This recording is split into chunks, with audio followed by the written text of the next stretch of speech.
Welcome to Wildly Wealthy Life, the show that's all about exploring the different paths to a life of freedom and fulfillment and how that ripples through your personal life, family life, and to the community. Join husband and wife power couple Lee and Kat Hughes as they share people's stories from different backgrounds and lifestyles about what it means to live a life well lived. Tune in and take that first step to becoming the best version of yourself, personally and professionally, here on Wildly Wealthy Life. It's been really rewarding. That's the word that I've been looking for. But yeah, rewarding and just being able to help people who are, not everyone can read a book and take it. Everyone has different ways of learning or having it impact them. I feel like one-on-one personal attention, accountability, however you do it, whether it's paid, non-paid, husband and wife, whatever it is, it's really important to kind of achieve what you want to achieve. And in this case, or for a lot of people, it's paying off debt and saving money. All right, well, welcome to another episode of Wildly Wealthy Life podcast. And my name is Lee, and my lovely co-host, Kat. Hi. Hi.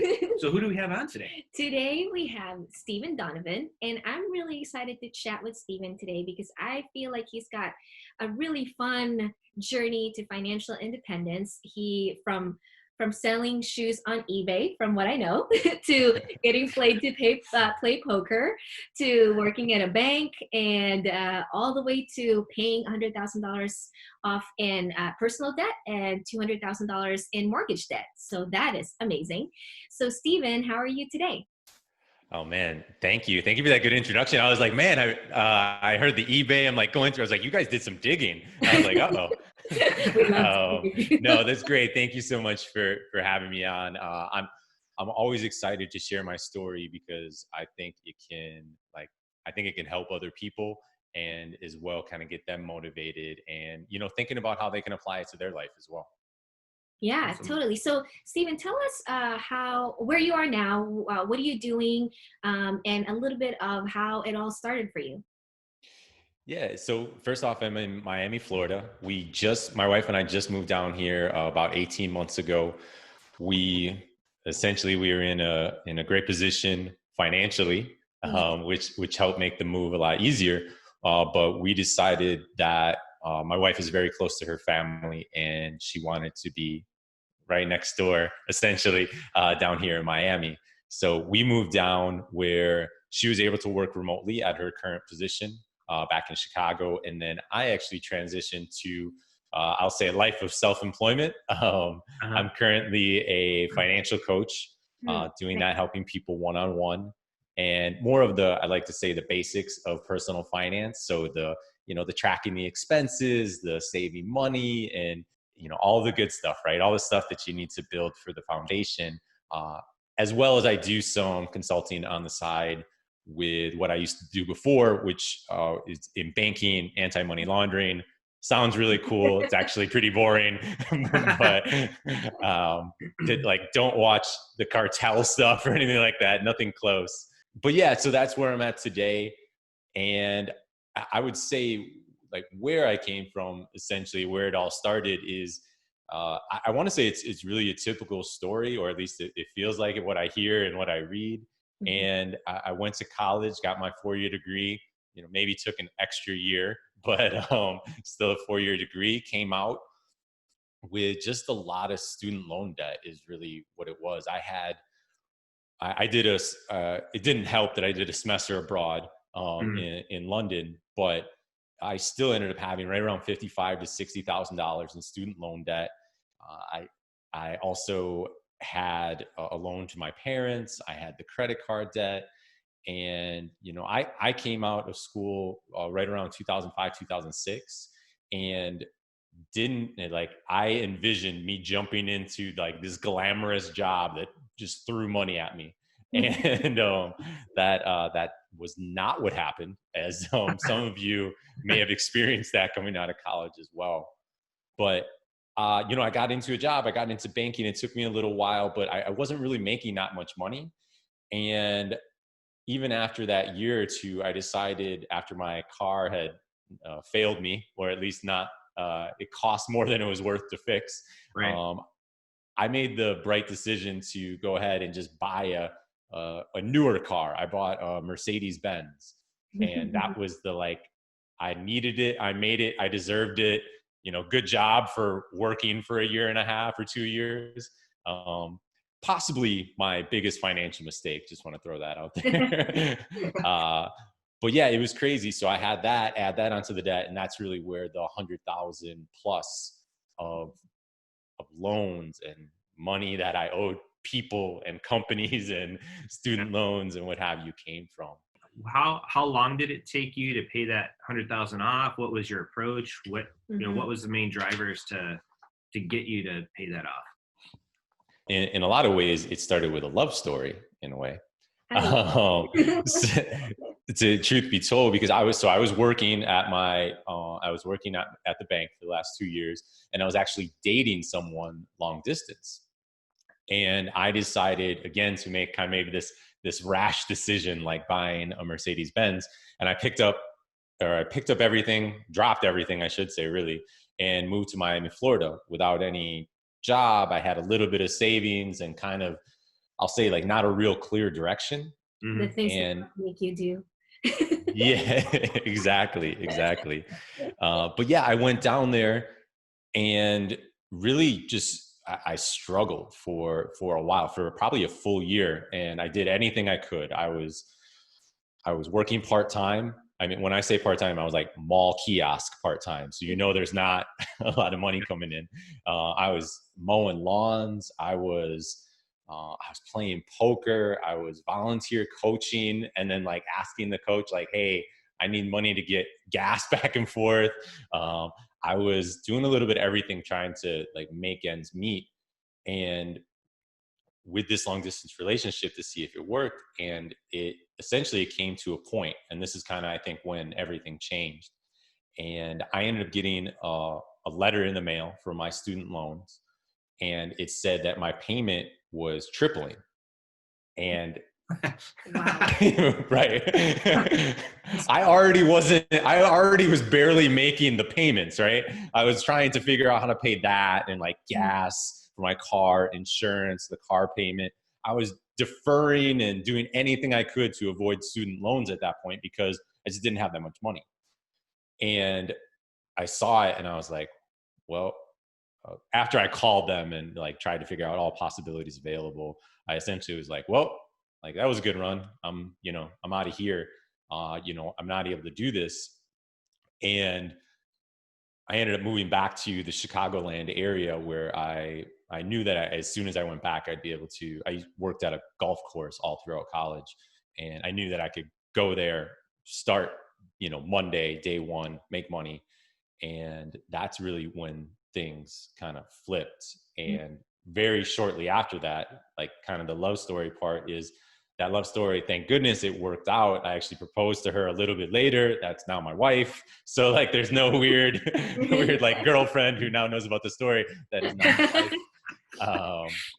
But yeah, so that's where it started. And a lot of it was just having full-time income to really make that big switch, and having, I think everyone needs a why when they're going through it, whether it's paying off debt or, searching for financial independence or going through that journey. You need to have a reason why you're doing it. And mine was essentially became like my wife, and wanted to be able to provide and support and not go through our, early years of marriage and have this just like load of debt and not being able to do things that we wanted to do, whether it be travel or buy a house or different things.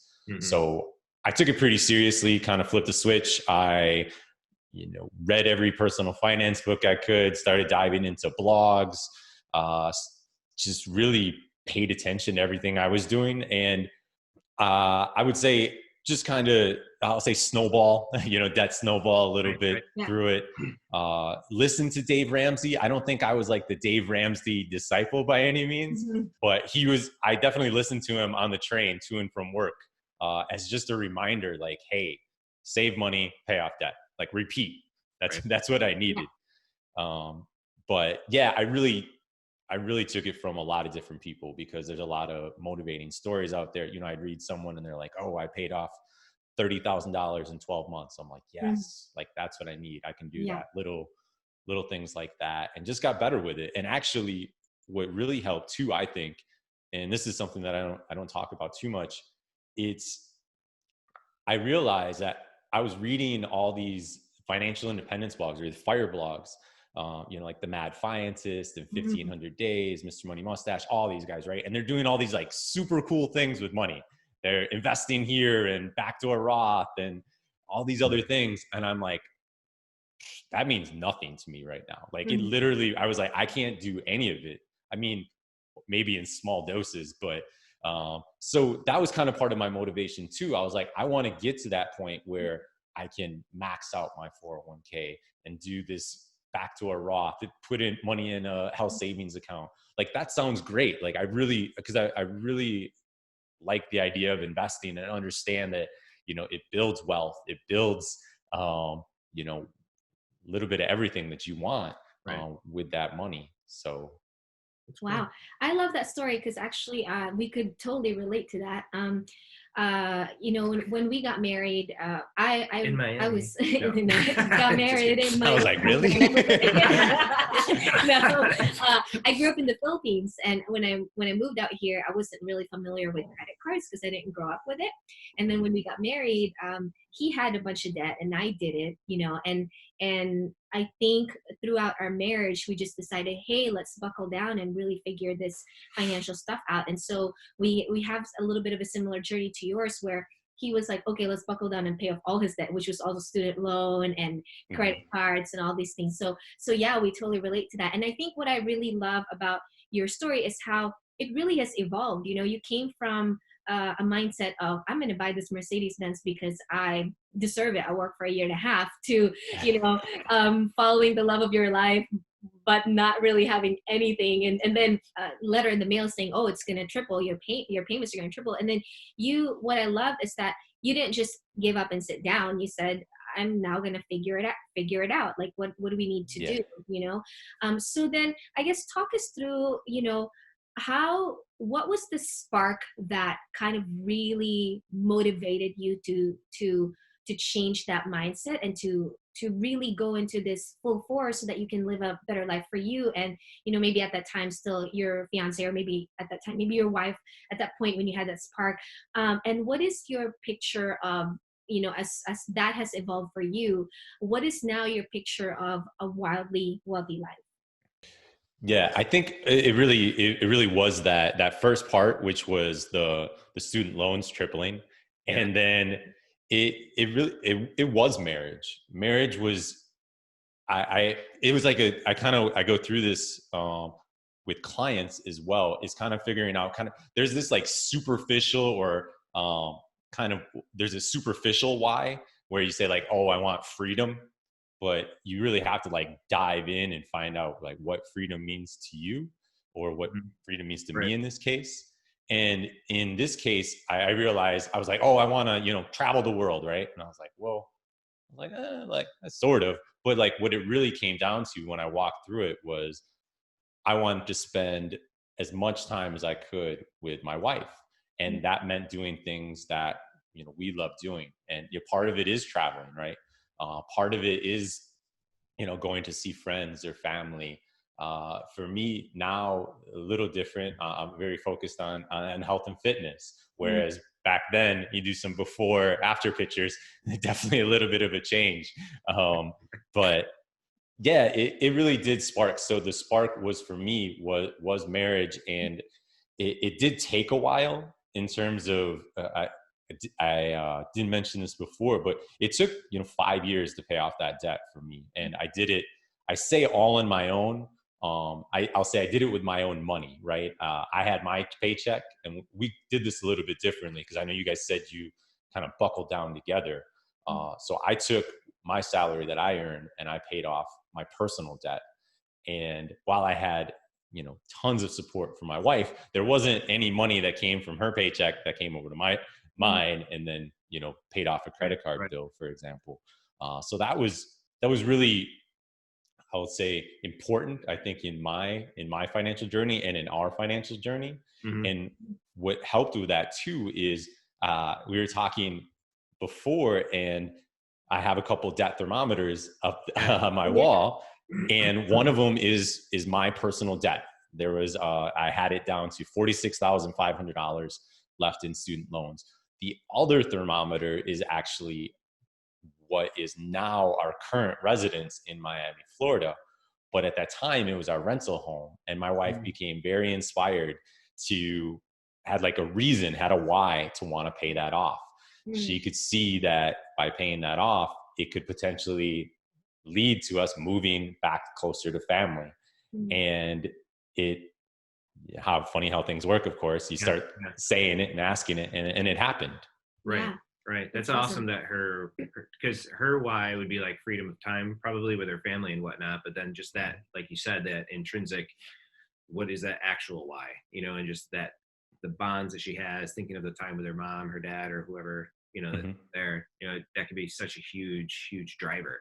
And in that kind of vein, what is like your personal definition of what a wildly wealthy life is, and what are some of the motivators for you to run towards that, by yourself or with your wife? I almost want to ask you guys first. I'm like, can I get a little snippet of what yours is? But that's probably cheating. A little cheating. Yeah. That's totally okay. The thing is that every guest that we've had has had a little bit of a different viewpoint on that, and I think it's healthy for our guests and our viewers to hear some of those different viewpoints of like, what do you like, how do you define your wealth, or what's wealth to you? And we've had a lot of different descriptions. So yeah, I mean, it can be a very personal thing. Could be kind of the, Lambos and that is it. We don't, that's all good. If people can support that and do that, then that's fine. Sure. Well, when I think of wealth, or wealth in general, I guess, or even probably more for me, is I start to think about people or myself who would have so much money above and beyond that they would actually need or be able to spend on their everyday, right? On their expenses, on, it wouldn't be a big deal to go buy a car. Maybe they have, I don't know what that number is, even for myself. I haven't figured it out yet. But maybe it's 5, maybe it's 10, maybe it's 20 million, where that it just would be almost, if you, again, ran your day-to-day life, your normal, go to the gym, grocery store, take your trips that are within reason. They're not like, I'm going to Europe for 6 months to stay at the Hilton, or I don't know what the fanciest hotel is, but that's kind of how I think of wealth, that I no longer am able to essentially spend my money in my life. So then I need to take it and probably do something above and beyond. And that could be kind of going into possibly giving, whether it be my family, probably starts with my family, whether it would be, close and personal would be, mom and dad, brothers, sisters. And then, it branches out a little bit when you get a text message that says we're doing a fundraiser for school or something like that. But I think, that's part of the giving. And then also it can be even, it doesn't always have to be this 501(c) type of donation either. Not always. I make the choice now to go to a gym that's 5 minutes away from me. I prefer to go to a coffee shop that isn't the big, that has a big mermaid on it. Let's just say that. It's like, I'm always trying to make the choice now, especially to do that. That's something that's going to be more about the community than it is about, say, the corporation. And it might cost me an extra, whatever, $10 to go to a coffee shop, but I'm going to, start leaning towards doing that more than I am on an everyday basis. So I think that's important in terms of giving. Now, I also don't need, I know the question was also a little bit about, I know you guys mentioned legacy. I don't need at least on a personal level, I don't need a park in my name. I don't need a library. like, I'm really good. And like, I think that's great that people do that, or that's part of who they are. But in Steven land? when you say it like that, Even in Legoland, come on now. yeah. But yeah, I could see, I prefer more of the close personal relationships.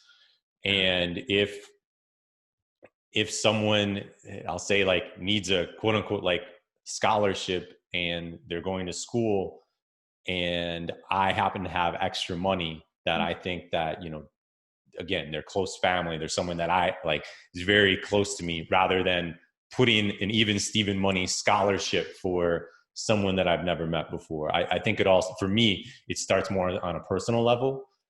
And then probably as wealth builds, as it becomes greater, kind of back to that, the wealth being so large that you can't spend it.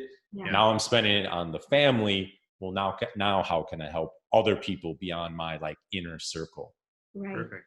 Yeah, I think I really love the simplicity in that, because it's all about the small little choices that you make, like even in your daily life, to say, hey, I'm going to serve this little local coffee shop by going there instead of, again, there's nothing wrong with the big corporations, but then for you in your life and the way you live your lifestyle is that, hey, I'm going to support this local shop that's 5 minutes down from me. I'm not going to go to, the gym that's like the big gym. I'm going to go to this local gym right next to me. And so I just love the simplicity of that, because I think that your giving is a lot more personal that way, and a lot more really investing back into the community that you live in.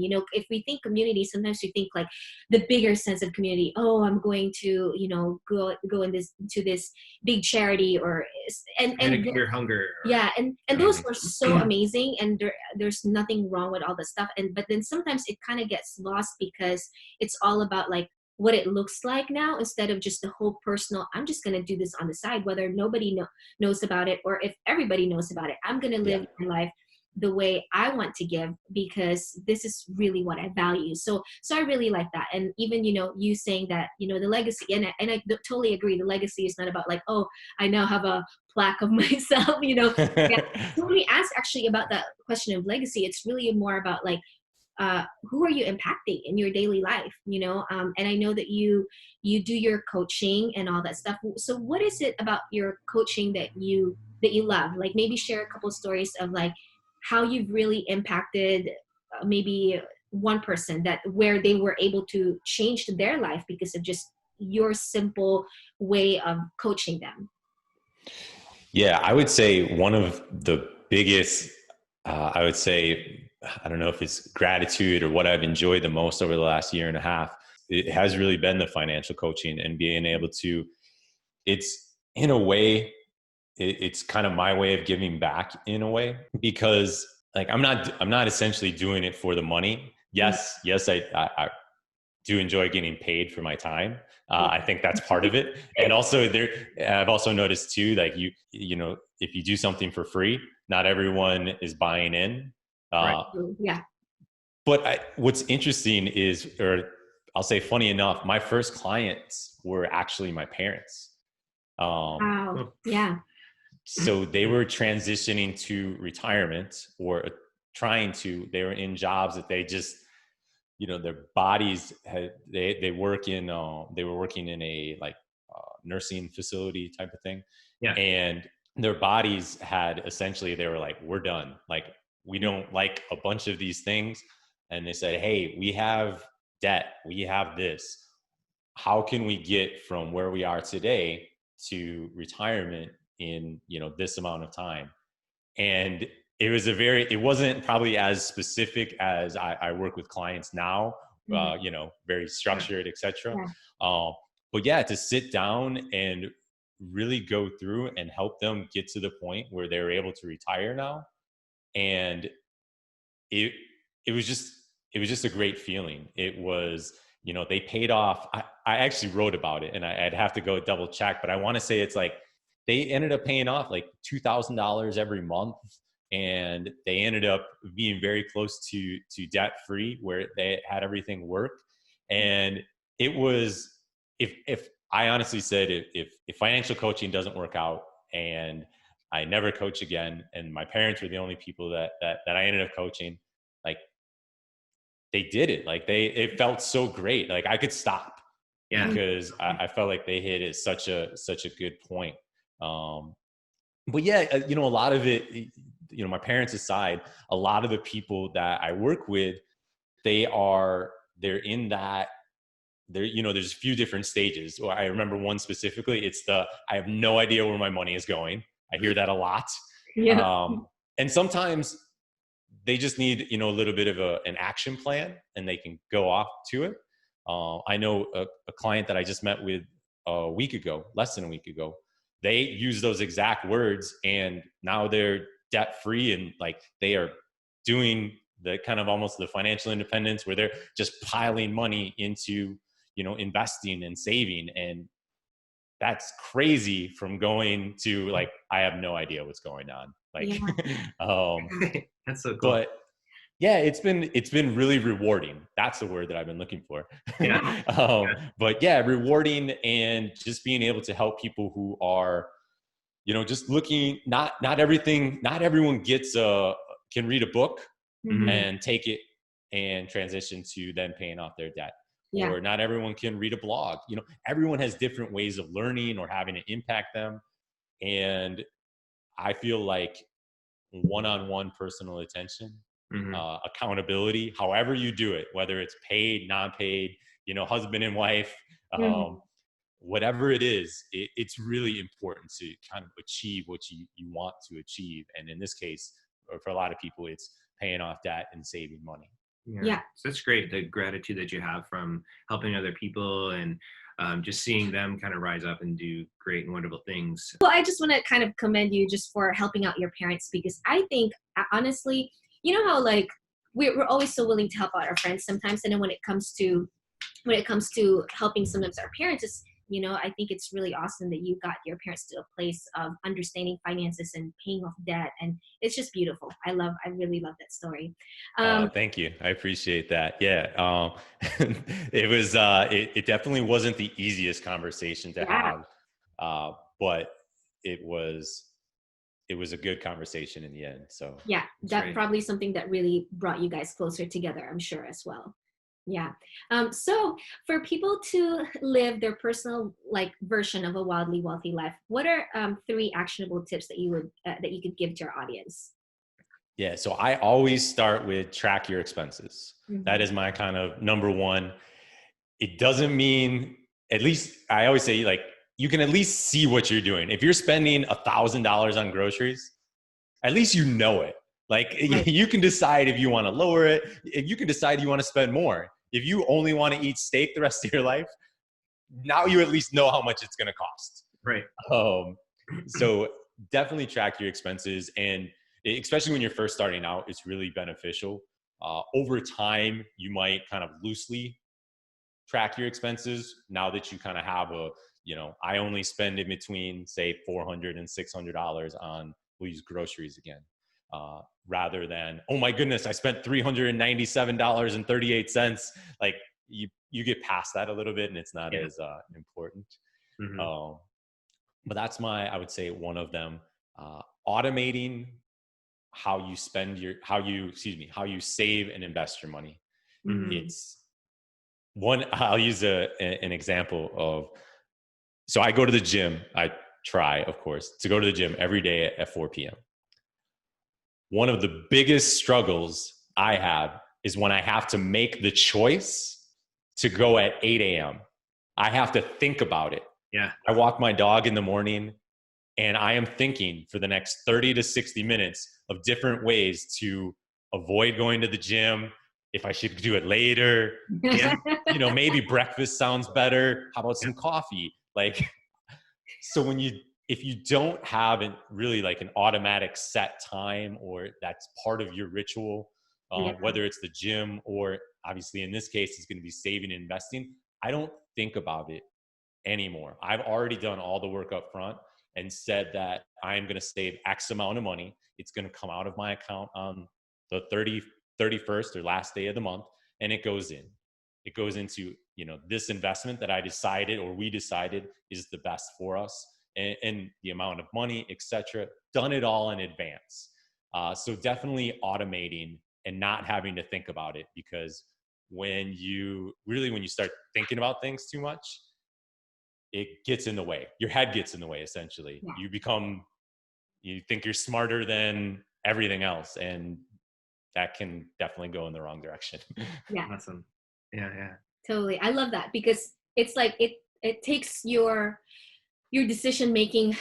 There's so much more time when we're like, oh, what's your decision making? I mean, I heard someone like say, if you're going to work out in the morning, already lay out your workout clothing. Or someone even said, I think it was Hal Elrod, the author of Miracle Morning, I read his book, and he said sometimes he even sleeps in his workout clothes the night before. When he wakes up, he's ready to go work out. It just literally takes your mind off of thinking of the decision making, because in that 5 minutes you can literally talk yourself out of doing what you were supposed to be doing, which is great. So I love that automating is a great tip. Are you ready for a quick 10 rapid fire questions? Yeah, of course. Okay, so our quick 10 rapid fire questions are just quick questions that we ask all our guests. It's the first thing that comes to your mind, and we don't want you to censor your answers. Some of them are kind of related to our podcast theme, and some of them are just fun things that we want to know about our guests. And just keep your answers nice and short, and we're ready to fire up. All right. So number 1, if you could choose one book to live by, what would it be? Whoa, one book to live by? Whatever comes to your mind. What is it right now? I recently read a book called Start Finishing, so I'm going to use that. Start Finishing. It is by Charles Gilkey. It's actually like project management, but there's so much. It's a guidebook more than it is anything. I feel like I could run my whole life probably through that book. Nice. Awesome. All right. A personal hero, living or dead? Personal, or not. Warren Buffett. Warren Buffett. Good choice. Yeah. Number 3, the one thing you intentionally have to do every day. Oh, walk my dog. Yeah. I have a Siberian Husky that she howls every morning, and like this whole thing, I'm not getting around that. Yep. Yeah. No. How about one hobby that brings you the most joy? Actually, probably going to the gym. I really like it. It involves community. It involves, getting in better shape, etc. Mindset, I think, actually is involved in it a lot, especially when you're dying during the workouts. Love Pushing that. through. Yeah. Okay. For sure.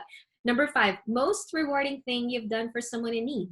Yeah, I'll just say the financial coaching. I think that's been really, really beneficial. Kind of, I've seen people in some difficult situations and trying to get them to a better spot. So that's been really, I would say, rewarding. And in my opinion, like they're in need in a lot of ways. All right. First movie quote that pops in your head.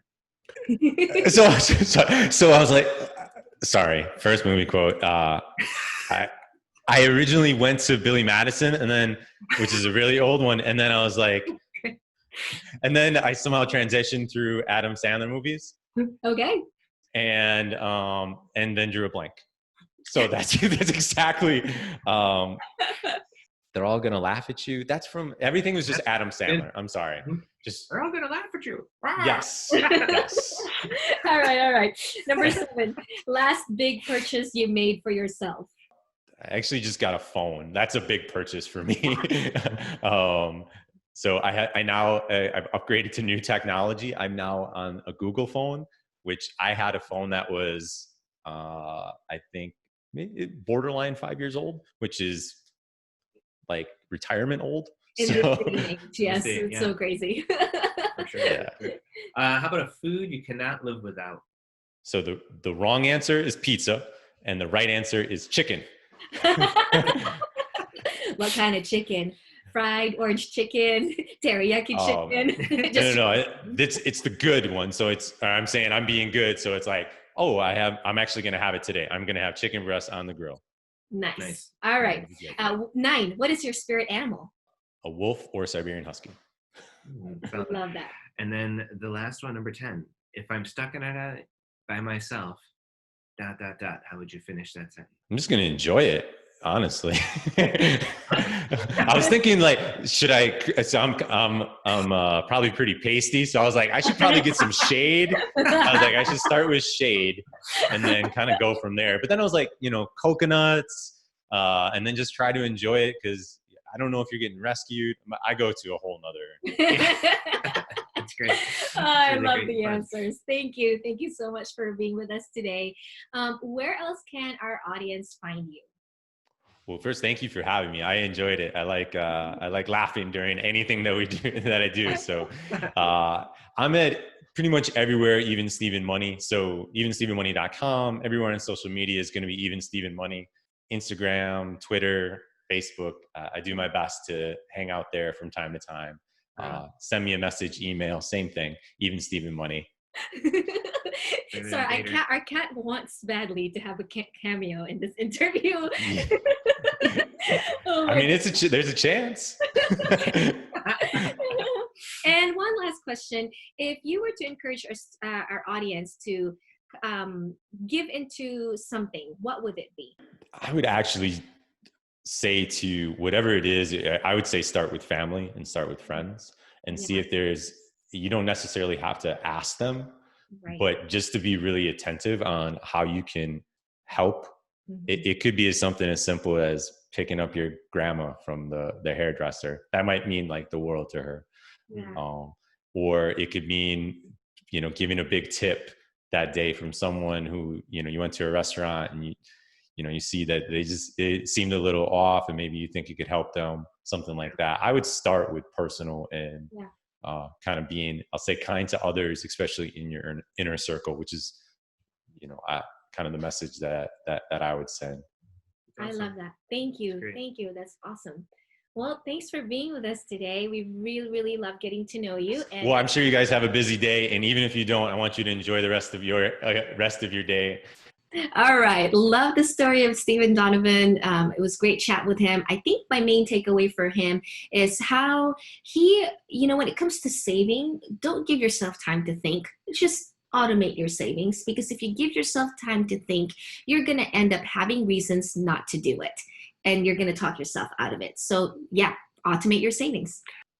And for me, I think that getting your budget, getting your goals in front of you and creating visuals is really helpful. So I love that behind him the entire time, you had that little thermometer basically of where their finances were. And every time they made, in a step or completed a step towards it, they went out and celebrated. And it's just really great. Yeah, really awesome to have visuals. So if you enjoyed that episode, make sure that you share it with one person that you will be impacted by this. Rate us on iTunes and subscribe. And also for next week, we have Carlos Hernandez. Carlos, wow, just such an awesome, inspirational guy. He is someone who has graduated from Harvard 3 times, MBA and a law degree, has had multiple offers on huge companies, but he turned it down because he really wanted to focus on serving the Latino community and giving them a platform on teaching them how to become financially savvy. So tune into that episode next week. It is a surefire way to inspire you to move towards financial freedom. Thank you for tuning in to another episode of Wildly Wealthy Life. We hope that this episode has helped you take another step towards living fully, giving freely, and building a legacy that deeply impacts your community. We'd love to hear what you think about today's show. Please leave us a review or like us on iTunes and YouTube, and click the subscribe button so you won't miss a show. You can also visit us at wildlywealthylife.com for today's show notes. See you on our next episode. Thank you, and may you live a wildly wealthy life.